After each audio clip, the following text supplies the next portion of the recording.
when I do this. Hi, this is Michelle from Erie River Publishing, and we are here live talking with our authors of our newest anthology 4-book set.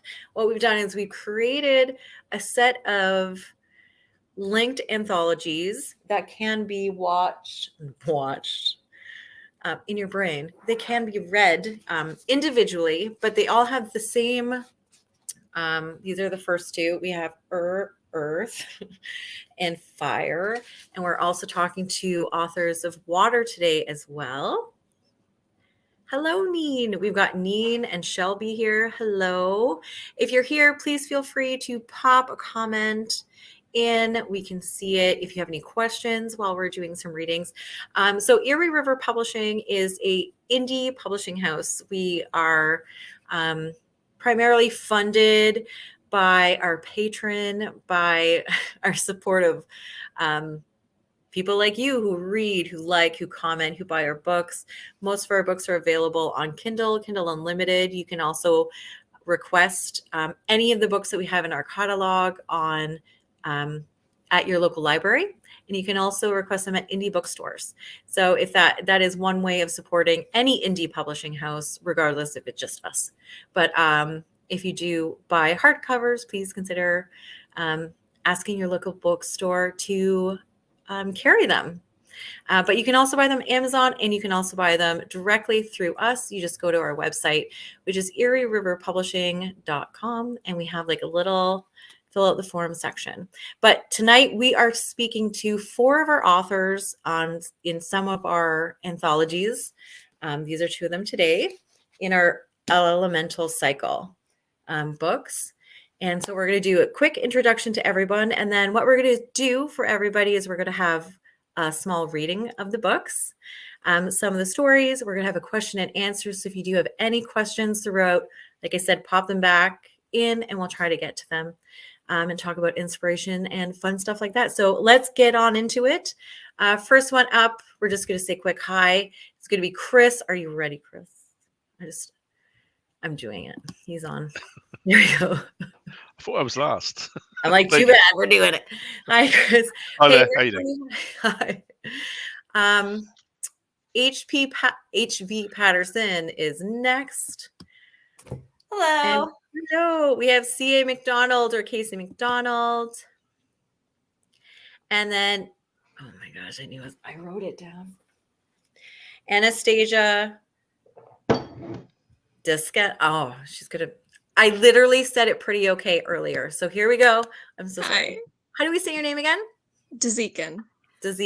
See, like I knew I could almost say it, kind of. I just couldn't remember how I almost said it. So. But thank you, everybody, for coming in today.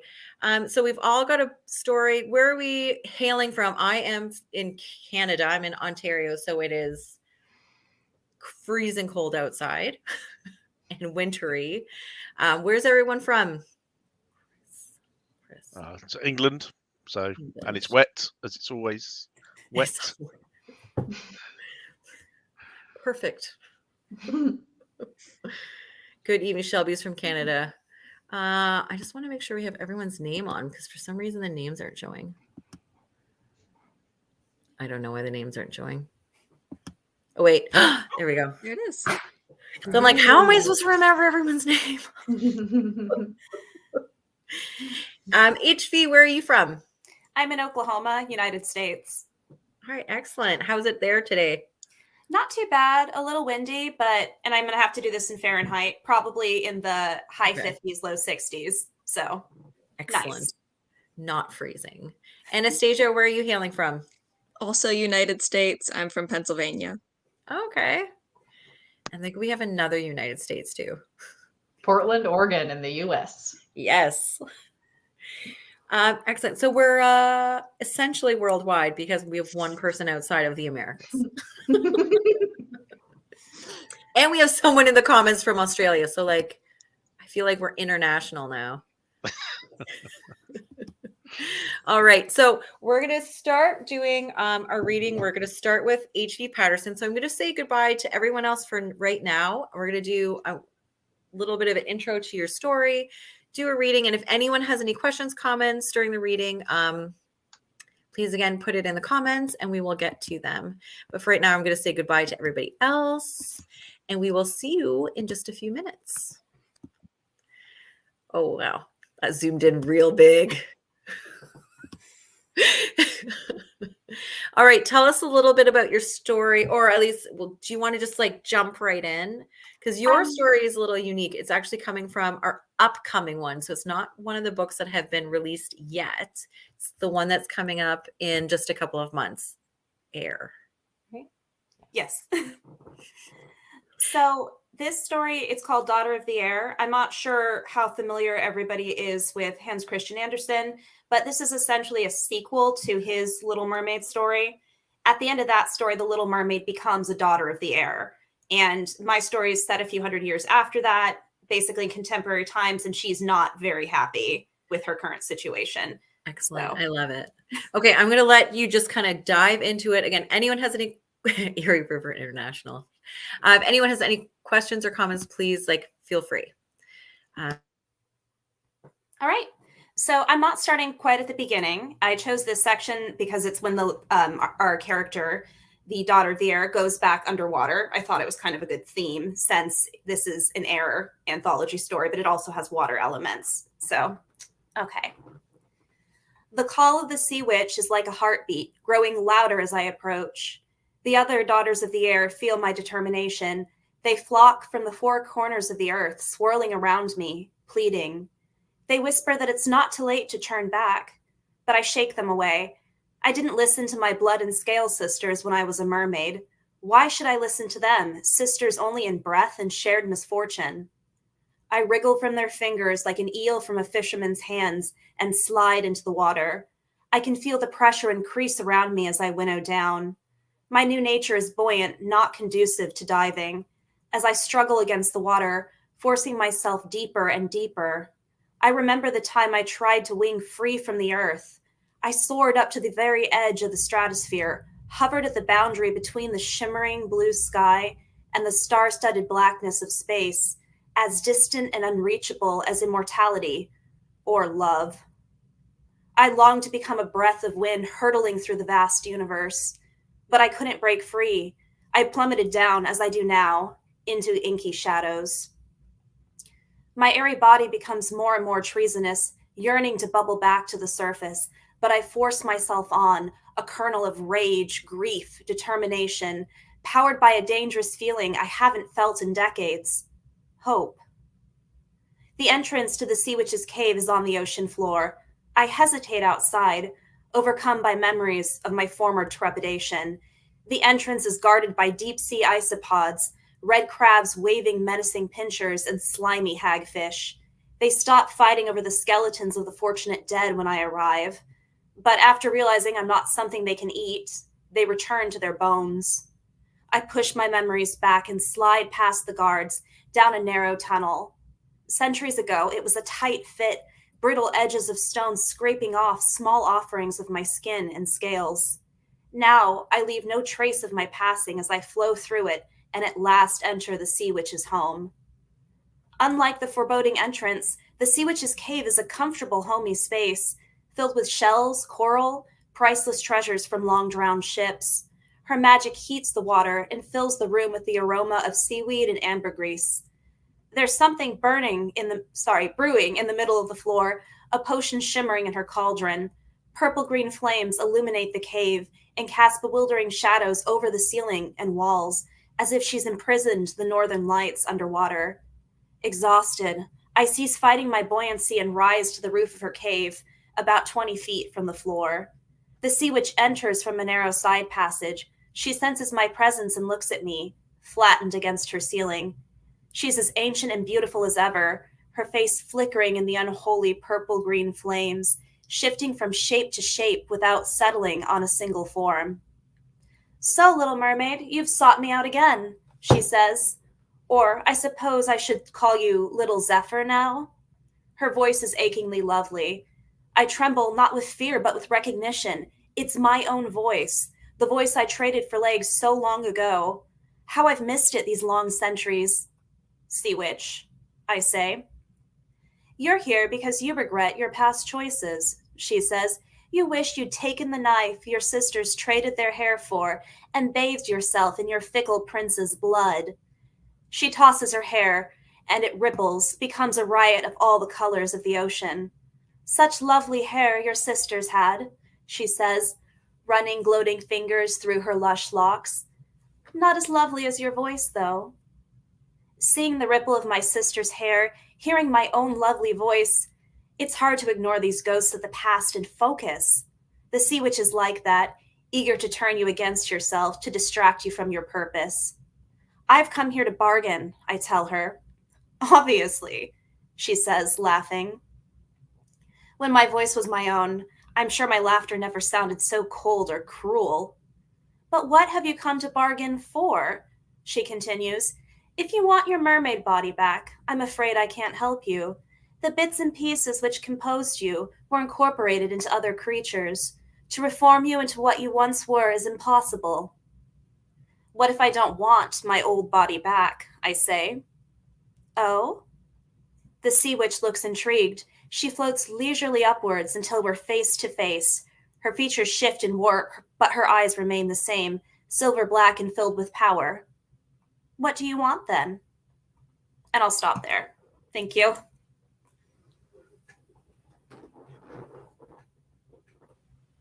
All right, perfect. Thank you so much. That was wonderful. We have Holly says, let me see if I can get that. As distant and unreachable as immortality and love. It's beautiful prose. Completely agree. So, Thank you.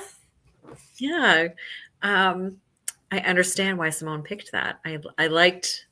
I think it's. I think that's going to be a really. I'm excited to see what people say about it when it comes out, because I think it's a really interesting concept, and I really enjoy that.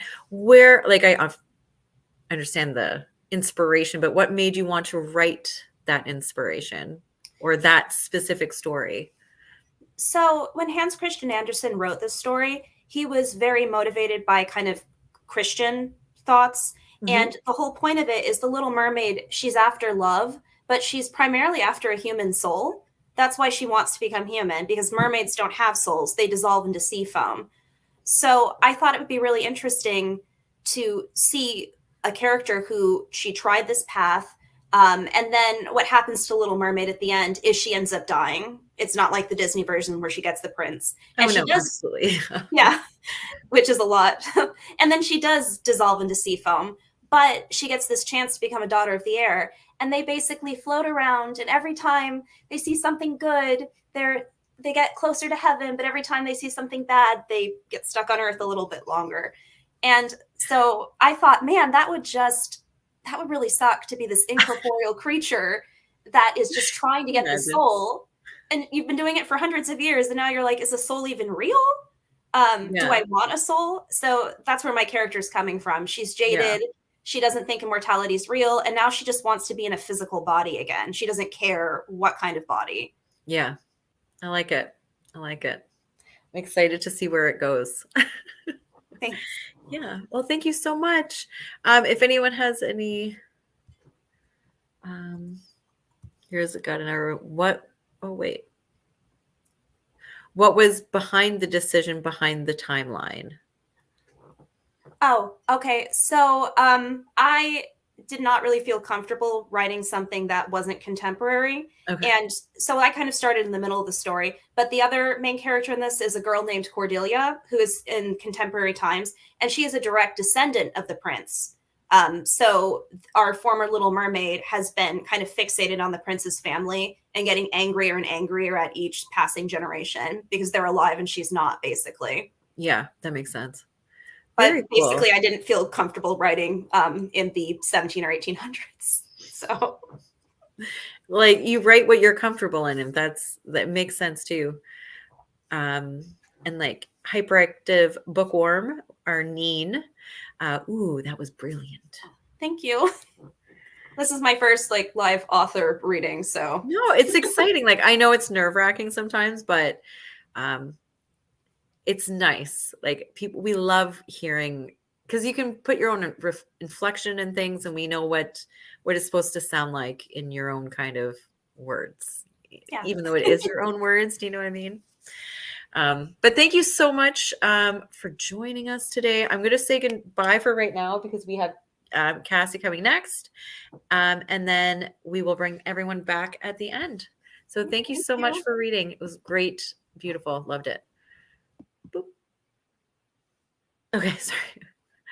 So uncomfortable. I'm just like, how are you? I'm great, except for the fact I didn't realize that my bangs on this call would give me like the Mitt Romney. Like, I don't know what is happening right now, but I saw it backstage and I was like, oh no, Oh my gosh. what have I done? But I swear there is like a bun back here. I promise. You haven't like just I've gone like full like presidential. No, that's not what's happened. I love it. Thank you. Thank you. Welcome to my insecurities. That's all right. Cassie's brain I'm- 101. I constantly go like this, be like, okay, does my hair look super crazy today? But No, yours looks great. I love the pink. thank you. I'm having a lot of fun with it. I put like extra pink in it because I even gave my daughter, who's 5, and I know people are gonna like crap all over me, a streak of pink today. Oh, She was that's like, I love fun. it. I love it. They can jump in the swamp. I know, over right? Well, judgments. I was gone for the whole day. I was like, if you're really good for your dad and you don't like go crazy, I will do something fun. And apparently she was slightly okay. So I was like, all right, let's do this. I love it. I love it. That's great. Her hair is light enough orange that it like took a little bit of the color. So that's all that matters. Like, it's not like I stripped it. So not that that would matter. Anyways, we are talking about you. You are in water and fire. And Earth, technically. And technically Earth. You're in all Yes. 3? I'm in all 3. I did not get into air, and I was writing the air story like the night of New Year's Eve, like half drunk. So it like totally makes sense. I was like, I'm gonna get into all 4. No, drunk Cassie. No, you No, will you're not. like, I'm gonna do this. This No, is gonna be the best one ever. this is gonna It's all be about champagne bubbles. Yes, exactly. It was like me fueled by champagne and unrealistic dreams, just writing into the wee hours of the morning. I love it. It's so funny. Yeah. All right. Well, I don't have water here yet because the physical copy is not ready, but we do actually have ebook. I just got it released. I haven't even told you guys yet. So we have both the ebook for water Mhm. and fire available, and also earth. These are the books. I'm scrolling that now.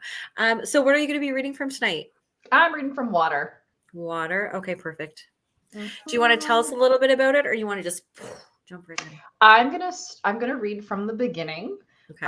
So I don't want to give anything away, and I don't want to reveal the ending because I'm going to incentivize people to pick this up where they can. Exactly. Buy the anthology. So I'll try and leave you with a good cliffhanger. Okay. Excellent. I appreciate that. All right. I will The- leave you alone. No worries. The title of the story is called Pleasure Cruise. Look how it sparkles, Days, Liza said, fingers waggling like jellyfish tentacles in the table's candlelight. The ring on her hand did sparkle impressively. He did good, Daisy said with obligatory awe. Papa always knows how to pick the best diamonds, Liza breathed wistfully. She thumped back into her chair. Now, where's that champagne we ordered? Daisy's glass was still unfinished. She had too much the night before and discovered that, although she didn't get airsick as a rule, her immunity ended after about 4 drinks. Sober, she could forget the ship was even airborne. She had heard that was because of the Ray's massive size. It took a lot to shake such a big lady. Daisy found herself a little jealous of such stately equanimity. Her cousin thrashed a bit in her seat, scanning the crowd for their waiter.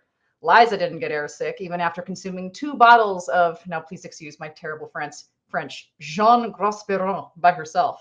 Liza didn't have limits the way normal mortals did. For the whole week of their journey so far, she had slept maybe 5 hours total, foregoing rest so she could dance and socialize in one of the Raya's 5 first-class restaurants. Oh, it's Francine, Liza said. I'll go say hello.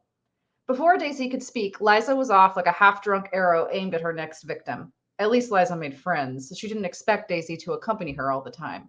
Daisy might have thrown herself overboard if that were the case, a watery death in the endless sea below preferable to her inevitable hangover.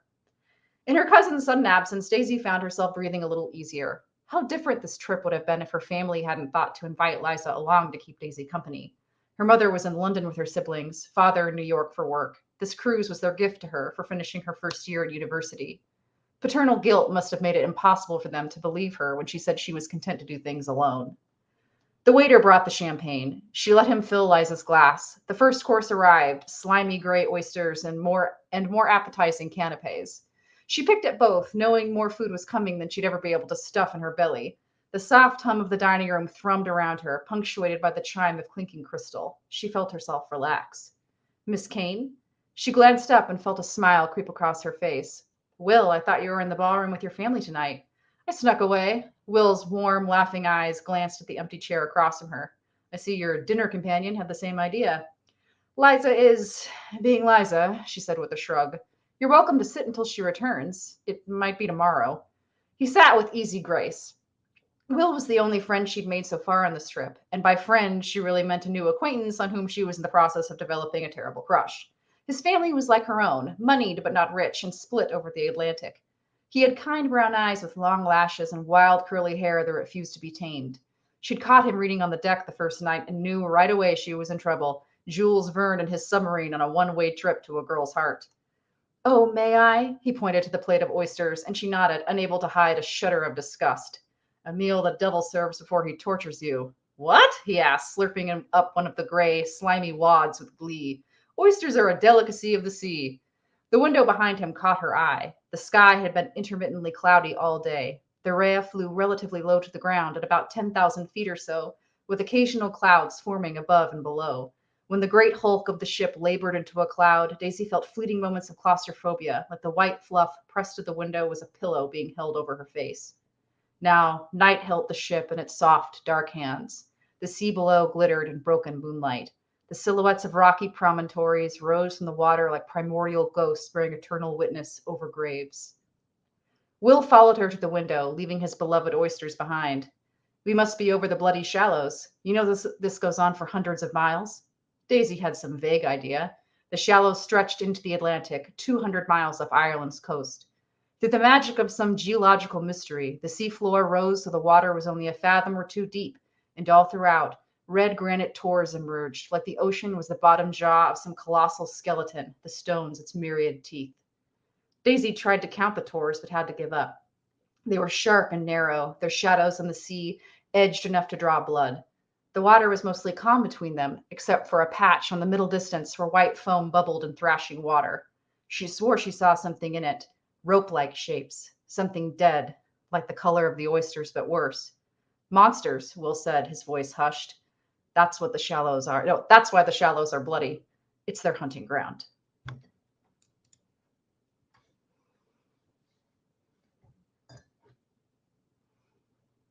The end. I mean, I know. Sorry, I'm like, where's my add to the stream button? it's fine. It's fine. I'm sorry. Me awkwardly cringing at the camera is equally like, as entertaining, I think. That's all right. Thank you so much. That was wonderful. I love that. Where did you get the inspiration for this one?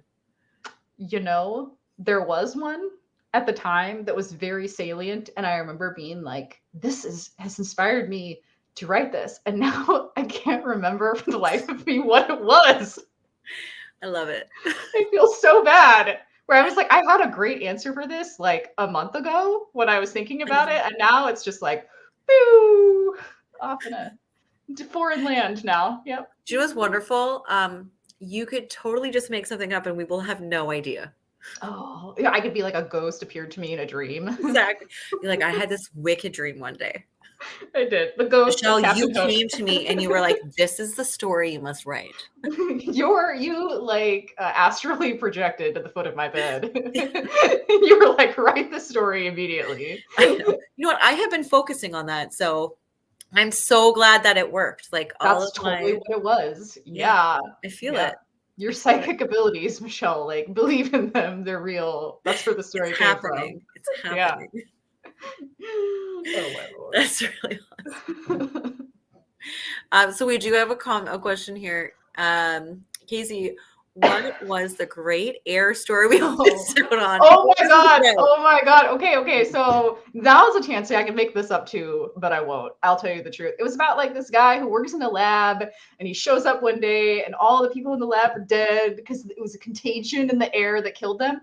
But here's the thing, like the bad guys didn't show up until like the last like 15% of the story, and then the story like just like randomly ended with the whole building like exploding, like going up in flames and him dying, and it was like way too short, so it made no sense. It was like the guy, like drunk me, I don't know what I was thinking, but I was like, yeah, it'll be like really cool if he like never sees the monsters, and then he just triggers the self-destruct. No. How No. amazing will this story be? Yeah, it was not cool. That's awesome. Oh, I it was don't good. know why Simone would pass on that. I don't know. I mean, clearly that's like I Nebula. hope you got some ordering. feedback on it though. So I don't want to see the feedback. It's gonna be like, be sober. I know. Be like, try better. Yeah, it's gonna, like, how about have a plot where the guy just is Have a like plot. doesn't show up and then die. Yeah, it was pretty. It had a lot of. I feel like it had a lot of potential, but Yeah, I sure was did. just so. I was so focused on like I'm gonna submit a story every month for a year, and I did do that. But the That's question is, amazing. at what cost, though? At what cost? And the answer Sanity. was, yeah, and my pride and dignity after that story, because that was the last one. Because I was like, I'm gonna get it in before the midnight deadline. Oh, I don't got enough time. Oh, everybody's dead. Done. The building is gone. Yes, exactly. Yeah. And then the laser sharks appear. No, Exactly. it was a good time. That's awesome. All right. Well, thank you so much for reading that. That was amazing. I'm really excited to see. I'm always excited to see what people's reactions are to like the stories that we write and these anthologies. But I love how, especially because you're going to be in like 1 and 2 and 3, it'll be really neat to kind of see your stories back to back with the different themes and how like how you take the different elemental themes. They're all very different from each other. Like they're Yeah, very different stories. And I think that my favorite one is the water one. I think that like I got a little deeper into the heads of the characters in this one. Not that the other ones were more flimsy, but it was just it was a different experience, and the characters are at like different points in their life. So this was definitely, I think, my favorite one. It was also the one with the most world building that was necessary, and I did a bunch of research on it because I'm playing with the idea of the Titanic. So like Rhea is also a Titan. So that's very cool. I'm playing off of that idea.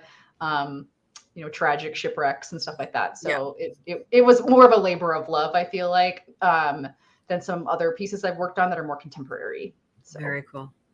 I love it. Well, thank you so much. Yeah, thank you. Yeah. Well, we will see you in a little bit. I'm going to say goodbye for now. And next up, we have Anastasia. Are you ready? Yes. All right. Hi. Hello. How are you doing today? Doing really good. Excellent. Okay, so your story is in fire, right? Yes. Did you want to talk about it a little bit, or do you want to just go right in? I'll talk about it a little bit. It's called The Ballad of Jack Diablo. I'm going to be reading mostly it's the introduction, it's the start of the story, and it introduces these two lead characters. It's about this young woman who is employed at a kind of traveling circus and falls in with this older danger performer and kind of gets sucked into his weird little world. I love it. So cool. Okay, I'm going to leave you alone so you can finish reading, and then just kind of wave when you want out. Or would you like me to join you, kind of thing? Okay, here you go. Jack told me that your teeth melt, but I find myself doubtful of that. I guess anything melts when it gets hot enough, but I always figured they'd crack like old porcelain teacups when you pour a too hot liquid into them. That doesn't mean Jack isn't permanently damaged. The term these days is danger performer. It covers a wide variety of acts and sounds a lot nicer than clown. Still, you have to be as cracked in the head as his teeth must be to take a job like that, red nose or not. Jack likes to tell me stories, which works out because I like to listen. Jingles, he says to me, please, call me Maya when I'm out of the makeup. Jingles, he insists, I'm going to tell you one hell of a tale. And he always does. Out back, behind the big top, we spend our free moments as smoke breaks. Sometimes I fantasize about stealing some trapeze girl's hairspray, flicking my lighter to life and holding it in the spray of the aerosol, constructing a makeshift flamethrower and burning this whole carny nightmare to the ground once and for all. The cigarette smears the bright red painted-on smile. I don't know how you smoke, I say. Don't you get sick of breathing in flames? I'm poisoning myself slowly, he says. The fluid that goes in your mouth, whether you're eating or breathing, you can't spit it all out. Some will sit in your mouth, go down your throat. You will drink your death in little bits every day. Smoking's not much better, I say. Where I come from, kids call them cancer sticks. Sure, but I figure if I'm going to poison myself, I might as well go all in. Jack Diablo is not his real name. Jingles isn't my real name. The stupid costume is covered in little bells, and I don't feel like buying a new one, so I inherit a nickname based on the sound it makes every time I move. We don't need real names out here. Most of us don't really talk to each other anyway. I think some of them resent us, some kind of anti-clown superiority. If you're a ringleader or a lion tamer or acrobat, then I suppose you don't have much motivation to hang out with the freak show. But Jack tolerates me, and I tolerate him, and I think we both sort of need each other in a way. The crowds can carry you through most of the day, but when things get quiet and the lights go out, and he comes backstage and takes off his massive top hat, and his newly forming bald spot is visible in the mop of his copper but turning salt and pepper hair, and he wipes off the white face that he paints over his mustache like the Cesar Romero Joker, and he takes a makeup wipe and scrapes the eyeliner from his waterline, and onto the floor of his trailer spits lighter fluid and bile. He does need someone to pat him on the back. And I can do that. All right, I say, as I watch him angle himself towards the mirror backstage, painting on a pair of red triangular horns above his brows. Isn't the devil gimmick a little played out for fire eaters? It's not a gimmick, he sneers at my reflection. I'm paying homage. You're being a pretentious fuck, is what you're doing. I mean it. When I was 21, I sold my soul to the devil in exchange for becoming the greatest danger performer alive. Bullshit. You're not famous. I didn't ask for fame. I asked for skill. I was a stupid kid. All right, even if I did believe you, why would you ask to be the best at fire eating and nail snorting and shit like that? I'm going to hell at the end of the deal. That's how these things work. Oh, naturally. I guess I thought if I could learn to love the pain, then where I ended up wouldn't seem so bad. So you thought you could outsmart the devil himself? His face darkens. I was a stupid kid. The thing about Jack is that you never know when he's bullshitting you, and it never matters. That's what I've got for today. I love that. I really enjoyed this one a lot. Just like Jack's whole vibe, his personality, just the like I was dumb and stupid, and like even the reasoning of it, of like selling a soul, becoming someone that's good with pain, just like it made sense to me. And I was like, I love this. So thank you so much for submitting it. It has been such a fun read. And I hope people really enjoy it because it is like, it's so much fun. Thank you. Where was the inspiration from this from? So outside of writing, for my whole life, I've been a magician ever since I was a little kid. Yeah. I started doing stage magic when I was 7 years old. Now. and I've done it ever since. So I've been in the world surrounded by, I've met danger performers, I've Yeah. met clowns and learned from them.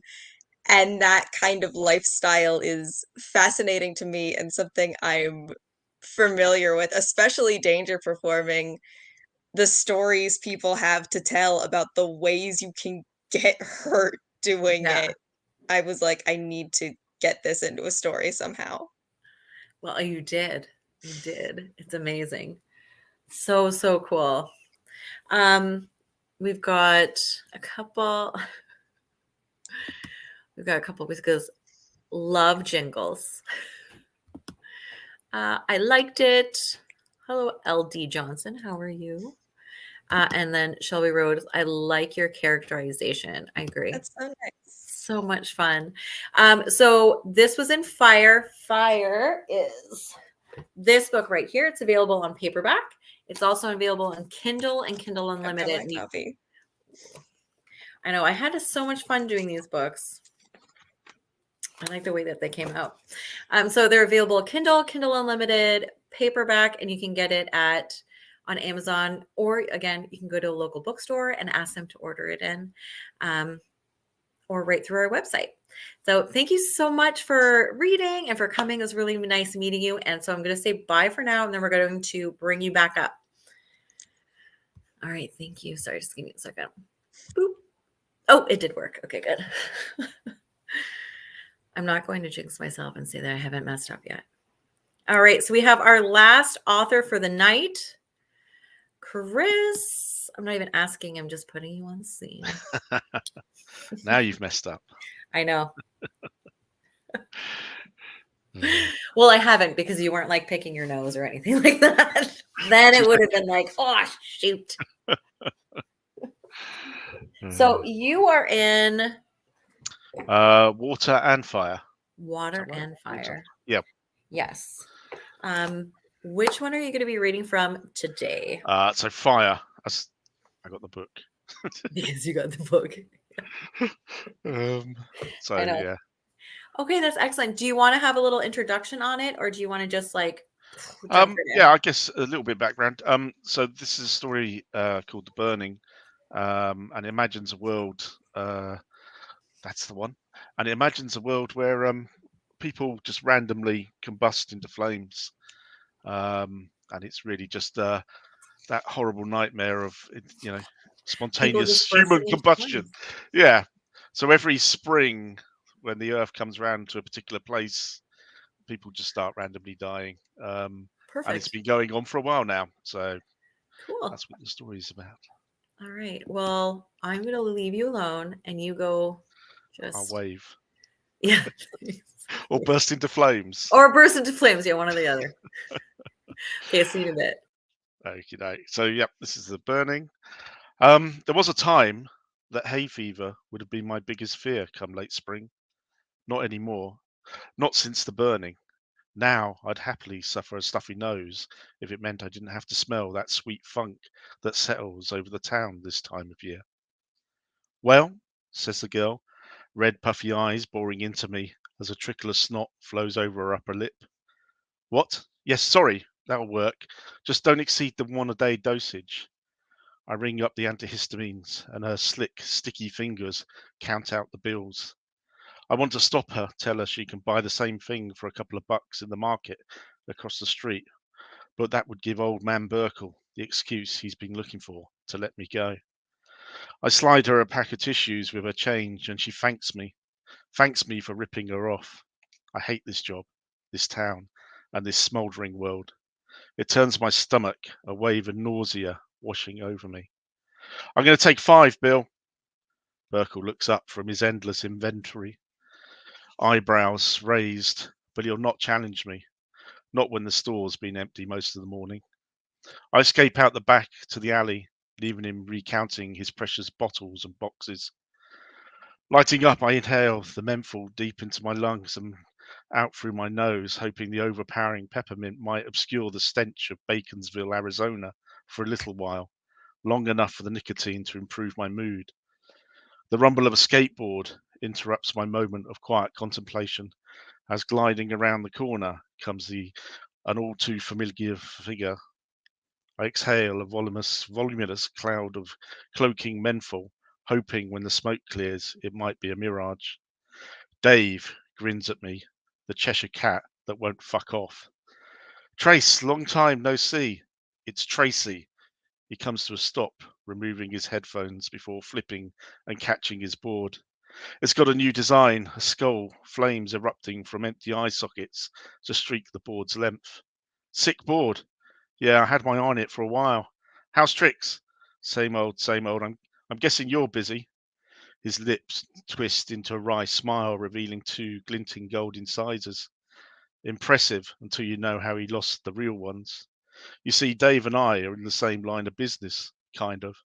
The only difference is when I screw up, I get my pay docked. Dave's employers take things a little more personally. Can't complain. You know this is my busiest time of the year. Yeah, I bet. What with the self-medicating populace, if Burkle's potions don't do it for you, Dave's guaranteed to have something that'll take the edge off reality for a little while. His hand slides into his jacket. You need a pick-me-up? I'm almost tempted, but I refuse to join the zombie horde. If they're not shambling into the pharmacy to get their prescriptions filled, you'll find them on every street corner with their sad, vacant eyes. Don't get me wrong, I feel sorry for those who remember a world before the burning, back when spring brought hope of a world renewed. Thankfully, my generation knows no different, and it's given us an acceptance, a chilled pragmatism that can't be sniffed, swallowed, or injected. I throw a thumb towards the store. I've got it covered. His grin widens, for sure. You know my offer still stands if ever anything goes missing. Not likely, with Burkle's obsessive fondling of the pharmaceuticals. I'll let you know. Another flash of gold, and he drops his board, pinning it with his foot. Real shame about Big G. What? Ain't you heard? He got toasted on the 56. Big G? Gavin? Yeah, big guy went up like a Roman candle, and you know he'd have burned good. The fella liked a Big Mac or 2. Shit, I like Gavin. Dave shakes his head. Always seems to be the good uns. I dated his brother. Ant, I haven't seen him around for a while. Yeah, he fucked off without a by your leave. Last I heard, the prick went underground upstate, brought into that mole bullshit. I warned him the mines were a con, but he got the fear by then. I hear that salt mine in Nevada is still smoking. They'll never know how many were down there when it went up. Not for me, he says, jumping on his board. I need my space. If I'm going to burn, it won't be hiding in the dark. You'll find me lighting up Maine. Later, Tracy. I got bills to pay. It's Tracy. I call out after him, but headphones blaring, he doesn't hear me. The pharmacy door creaks open, and an irate Burkle barks. You got customers queuing in here. I stub out my cigarette and head back in. Would it kill him to tear himself away from his infernal infantry just once? The ancient hypochondriac holds out a wrinkled arm. It's a burning, isn't it? I'm burning up. I shake my head. The poor woman's wearing everything she owns. An understandable look for the homeless, but she owns the big house on the corner of the street. It looks like heat rash. How many layers are you wearing there, Miss Baker? Got to stop the embers. That's what they said on Geraldo. Stop them getting to your skin. It doesn't work like that. I sigh. What's the point? If she doesn't understand by now, she never will. A few layers of fabric won't even slow a naughty neutrino. Christ, it'll go through the planet and her tinfoil hat in a heartbeat. If you're in the way, then your number's up. Scorchio, it's that simple. Look, here's some chamomile cream. Rub that in. In fact, if you rub it all over, you won't need to wear all those layers. I won't? There's a cream for that. I can feel Burkle disdain without having to turn. It's just coming onto the market, and it stops the embers better than 100 layers. I shouldn't be talking about it, but I understand. Thank you, my dear, says Miss Baker, snatching the ointment. That'll be such a relief. Will I be able to take down the tinfoil wallpaper? It's playing havoc with the television reception. Sure, but you'll have to promise me you won't tell anyone. Not yet. I'll lose my job. She nods as she pays for the cream. Thank you. I won't tell a soul. She leaves, already removing layers, and I turn to face Burkle. What? He shrugs. happy for another sale, or should I say sales. There'll be a dozen old dears in here by the weekend, by the time Miss Baker tells her bridge club. That's the most despairing thing about this world. There are no good deeds anymore. Everything gets twisted. The 56 is all but empty, save for a handful of passengers sat at the front of the bus wearing face masks to avoid the stench. I'm sat sideways staring at the burned out rear where several melted orange plastic seats blossom out from a blackened Gavin-sized hole. What if he hadn't taken the bus, or it had been delayed? What if he had chosen my seat instead of that one? It's the what ifs that haunt me. A different choice, and Gavin would have made it home, and there, but for the grace of God, goes us all.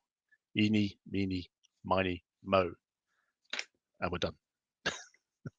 Now, if you want to find out what happens to Tracy and the rest of the characters, you'll have to pick up the anthology. Yeah. My cat wants to know what's going on. Yeah. It's compelling. Exactly. Mine's I- fallen asleep.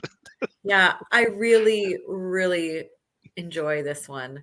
There are so many moments in not just your reading, but like in the just the prose of it, where it just, I don't know, it has so many different layers. Like there's no such thing as a good deed, where everyone's like, oh, you're doing it to make a buck. Meanwhile, this woman is in 1,000 layers of clothes. Yeah, And like, nothing's going to stop her anyway, so why not just... Yeah, I mean, for me, this is quite experimental. I don't usually sort of do first person sort of character driven pieces, and I think it worked in this instance. I think it kind of gets that despair, that world that's sort of just burnt out. Yes, across. Absolutely. I'm like, do you want to cuddle or not? It's a cat. No. Yes and no. She's like, you fed me twice, but you didn't feed me exactly the correct temperature. It's like, oh, I love you. Well, at least mine stopped trying to get out the window on the 3rd floor. If you open a window, they'll just throw themselves out. My sister had a husky that did that once because it's dumb. It is. He's no longer with us, but not because we've jumped out a second story window. So we got some comments. Oh, there he is. Always enjoy your stories, Chris. Question: when it begins, how long has the burn-in been happen? Yeah, so I kind of left it open ended, but I think the idea is there's at least a generation. It's like at least one. It felt like it was at least one generation. So in fact, as the story goes on, you find a bit. I guess it sort of happens within Tracy's lifetime. So when she was a child, let's just say her parents don't make it, and she, So at least a generation. Yeah. No, I really enjoyed this. I know this is the first time you've really written in first person narrative, but where was the inspiration for this one? Like, was this again a dream where I came to you and I was like, right? No, I didn't see you at all, actually. You're obviously getting around too much in these astral projections to the end of beds. I'm getting around too much. You've been in our author chat too often. So yeah, where did this come from? I guess that when I was a kid, there was this magazine that would come out every month called The Unexplained.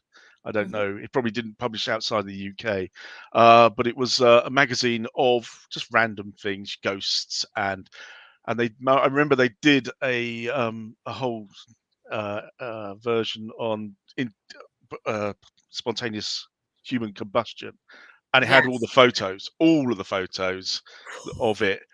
And yeah, somewhere in the back of my head, that's still kind of the trauma of reading that opening that magazine up and finding burnt bodies apart from, and that was always the thing, apart from a leg or an arm or something. Yeah, I also went down that road of like internet searches not too long, a decade ago, of like people spontaneous combust, and like you see mattresses that are like whatever, and just like partial just leg. a leg. Yeah, just like so yeah. So I think I read that when I was a very young child. I think I just remember Yeah, this for later. This will make a good story one day. exactly. This will Um, be a great story. I love it. I thought it was a really neat kind of, and not only was it like a neat idea, but like the world that you built around this concept, like this dystopian world of where everything has to kind of keep on going, Yeah. was really interesting. And I think people are going to love it. In fact, someone just was like, nice. I just picked it up. Thank you. We seriously appreciate that. Yeah, We hope thank you you. really enjoy. And it's got such great art as well. It We're does. not talking about the art, but I there's some know. great art in here. No, I love the way now. Yes. So the first two have AI generated art, based on like concepts of the book. And then yes, that's what yours is. I love So it. no plot spoilers, but there's Dave later on. No plot spoilers. They all make it out alive. Book 3 and 4 is going to have artwork, but it's going to be created by myself, as much as I can. Just yeah, my astral projection. So we've got another comment from Holly. I like the balance of some people know what life was before and others only know the burning times. It's true, like having that. Yeah, all the people on drugs remember times before. I liked that. How that was one of the sentences that I tried to write down, but I couldn't find my piece of paper. Oh, it's behind me. That's why I was looking in front of me. But I did think that was like there's no drugs or pills, drugs or things that they can kind of they're used to it. So I enjoyed that idea. Michelle's astral projection already combusted. You didn't. It's very true. I was just the pile of ash. Yeah. I was the one lone hand, freckled, that you never saw. You're like, whose hand is that? I'll have a look under the bed and see if there's a half-severed torch hand under there. All right. And Holly's taking off. Bye. All right. Well, we're going to bring everyone else on the screen. If anyone is still, I know we've got a couple of people watching, but if you have any comments for us, please drop them in the comments. Any questions about anything. We're going to start. I'm going to bring up Casey first. And then we've got Anastasia. And then HP. Why do I keep calling you HP? HV Patterson. My sincere apologies. It's not because of the sauce. It's because I'm ignoring it. I'm like H, and then I'm looking at Patterson, and that's why. That's what I'm telling myself. So I apologize. Well, we're going to wrap up pretty soon, but I just want to say thank you so much, everyone, for coming. It's been so awesome getting to know you and having these stories in this collection. Like, I love this collection of this themed anthology series where every book is, although not necessarily connected, has the same kind of like weird vibe of the elements throughout it and how like we can read them individually and all together. So I think that I'm just really glad that everyone was able to participate. Now, before we go, I do want to know one question. I'm going to see. We don't have any questions. That's fine. What is your writing ritual or style? Because I know that everyone has kind of, everyone looked like I was like, oh my gosh, about writing. I'm an author. Yeah, like what's your writing? What does a writing ritual look like? Or what was it like writing this particular story, the one that you wrote today? And I'm going, if anyone doesn't want to answer, I'm going to point to a person. So HV. I mostly handwrite my short fiction first. I call that my zero draft. Yeah. Not longer pieces. I know. So most mornings I try to do that for about 45 minutes to an hour. And then once I've completed all over most of that, I type it up. And that to me is what I need to do in order to kind of get something, first of all, on paper, because since it's not typed, it's not real. That's very true.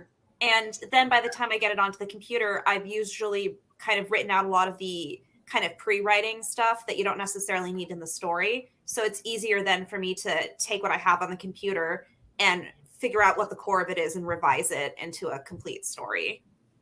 Very cool. I love that. That's really neat. I do end up like jotting down notes, but I don't think my hand could take the amount of rewrites that I need on the first draft to like write it all out. How about you, Anastasia? How do you write, or how did you tackle this one?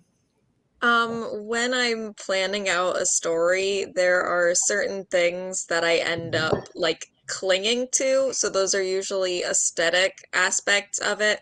So in this, it was like specific references to certain injuries that befall danger performers, specifically the teeth. There's a moment that happens to Jack's foot that's pretty graphic. Yeah. And those were things I was like building the story around. And then in terms of aesthetic, if I'm writing a piece I really, really care about, I'll make a Pinterest board for it, which I did I for love this. that. And I'll usually make a playlist. There is the presence of the Elvis song Burning Love in my piece, and I ended up listening to that like on repeat while working Really? on this just to stay in the mindset. Very cool.